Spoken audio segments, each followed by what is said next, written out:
And of course, our only loyalty is to the Constitution. That's the oath we take. We affirm it over and over. Now, good afternoon and welcome to General Ben Hodges, former commanding general of the U.S.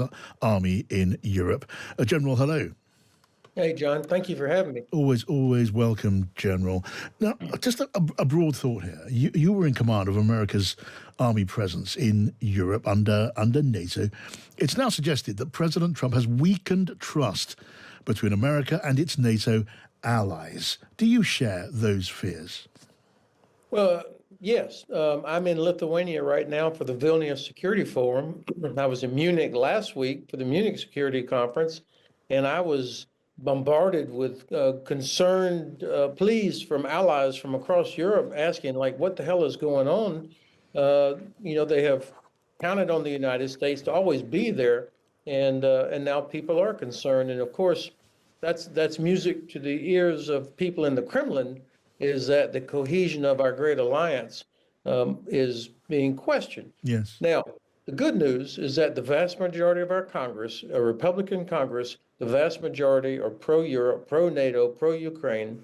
So I'm not ready to throw in the towel yet on what the administration is doing. What would you say is going through the minds of your former colleagues, high-ranking commanders in the U.S. military, in the Pentagon in Washington, listening to the commander-in-chief, the president, echoing the lines and the lies of Vladimir Putin? What can they be thinking? What could they be doing? I suppose it is a political position and maybe not their concern. Is that their view, do you think? Well, of course, I don't know and would not comment on what the currently serving officers might be thinking or saying. As you know, and it's the same in UK, I mean, if it's a legal order, you're bound to carry out the legal order. Yeah. What I hope is that the most senior leaders are also performing their duty of giving their best professional military advice to the civilian leadership, even if it's not requested, to explain what is going on, what the risks are, what the damage to American security if the alliance is seen as no longer viable. This is a test for our senior leaders. Do they have the courage to be able to push back on the secretary or the president, yes, at least in private, until they receive a legal order? I mean, these service members of the United States have been exempted from the cuts that are taking place, and staffing is being cut absolutely savagely in so many departments. Are you expecting a political purge of the military? Because that was a concern before the election. Yeah, I have been concerned that at some point, uniformed officers will be confronted with some sort of a loyalty test, the way many job applicants are in the various intelligence agencies, the State Department, and others. And of course, our only loyalty is to the Constitution. That's the oath we take. We affirm it over and over, and it will be a bad situation if that happens. Now, I don't know that it will, but this will be very important, that the military is able to maintain that loyalty to the Constitution and not be pressured into something different from that. Okay, I just want to look at what's been discussed now when it comes to the possibility of a peacekeeping force on the ground in Ukraine if a deal is struck, if peace is agreed.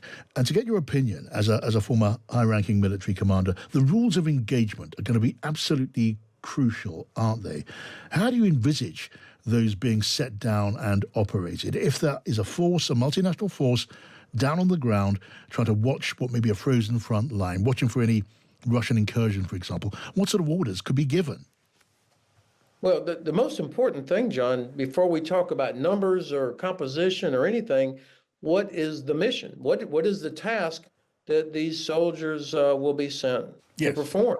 And that's not been clarified. I mean, if you talk about something like we had in Bosnia in '95, where NATO, the implementation force, went in to implement the Dayton Peace Accord, they were there to separate the Serbs from the Croatians, from the Bosniaks. Yeah.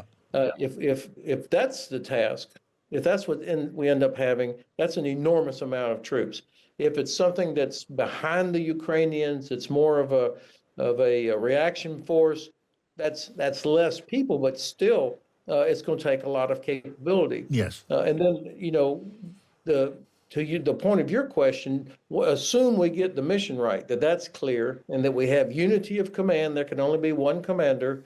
Then the rules of engagement will be tied to their purpose, and their purpose has to be to deter Russia from violating Yes. a ceasefire. Yeah. All right.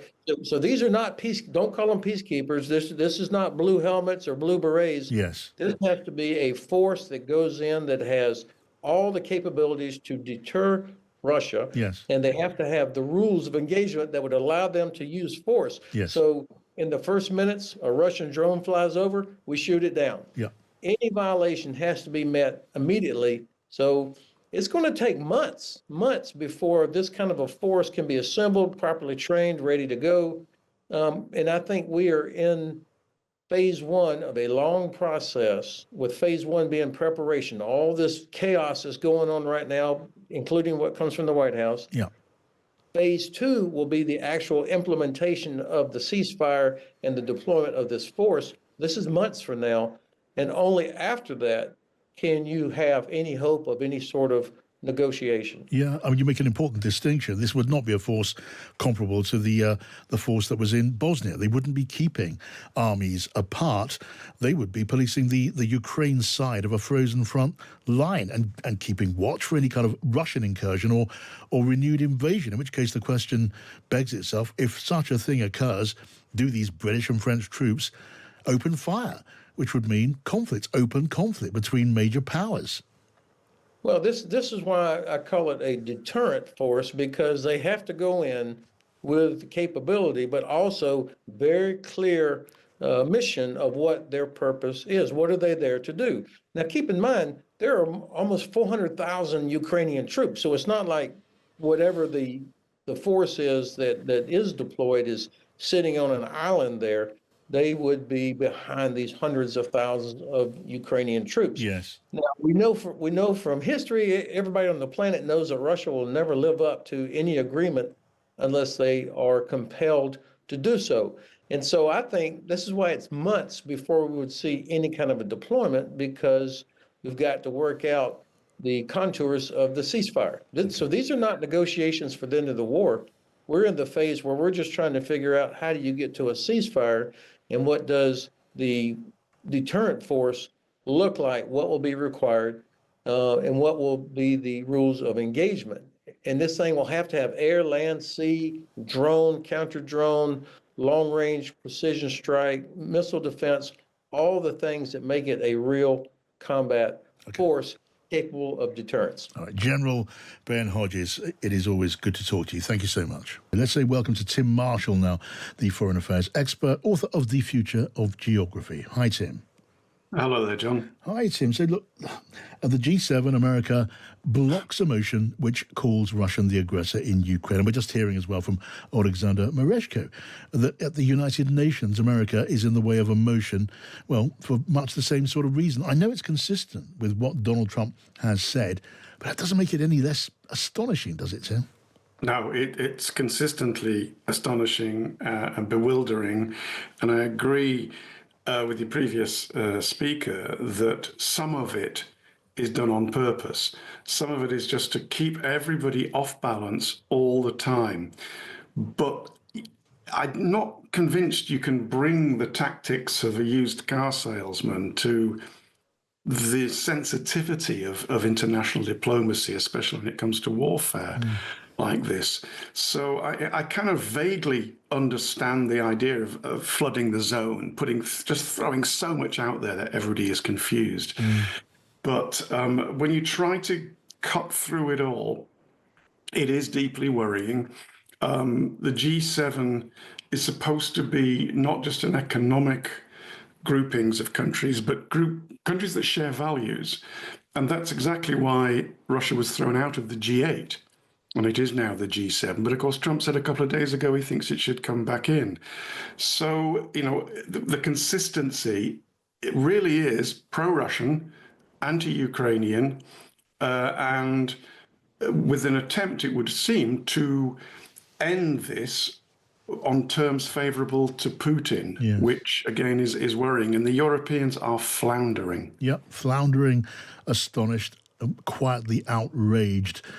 You can just imagine what those G7 officials are trying to make of all of this. And you can't help wondering, in the State Department, in Washington, in the heart of the US Capitol, where they've been used to the post-World War II order of things, seeing all of this, what must all of them be making of it? Well, you've actually hit one of those favourite topics of mine. I'm arguing, and have been for some time, that we are no longer in the post-Second World War settlement era. We're not even in the post-Cold War era. We're in the post-Cold War era, and it is a very jumbled kaleidoscope that is going all over the place. And Mr. Trump is symptomatic of that. And besides, the Secretary of State Rubio at the moment is a true believer. And also with Doge and Musk, they're busy trying to clear out those calm, calculating career diplomats with loyalists. So that's what some of them are making of it. Yes. And then we get back to Europe, and we have had to scramble together a very, very vague plan. I mean, we'll hear from your general in a moment, who has more expertise on military matters than I. But I'm looking through the tea leaves at the bare bones, and it's puzzling. The bare bones of what the Europeans, and including Mr. Starmer, are suggesting appears to be 30,000 troops. And I'm trying to get clear whether it's 5,000 of those are Brits or 15,000. Yes. 15,000, I think, is exceptionally difficult for the Brits. Even 5,000 actually means 15,000. 5 preparing, 5 engaged for 6 months to a year, 5 rest and recuperation. And that is 20% of the British Army. Yes. So, they are making up as they go along because they have been forced to. Another brief one I'll give you, John. This plan, as I understand it, well, the Europeans are going to pony up 1.5 million shells. I've mentioned to you before, 155 millimeter shells. They are the workhorse of the war. Well, I did some math this afternoon. I think that'll last Ukraine about 3 months. The last bit, apparently they're only going to be in the cities and in the airfields. They're not going to be near the front lines. 30,000 in Ukraine, the biggest country in Europe. We had just short of 40,000 for Kosovo, a tiny little place. Yeah. So it needs a bit more detail. Well, it does. Everyone is feeling their way. Tim Marshall, great to get your expert opinion as always.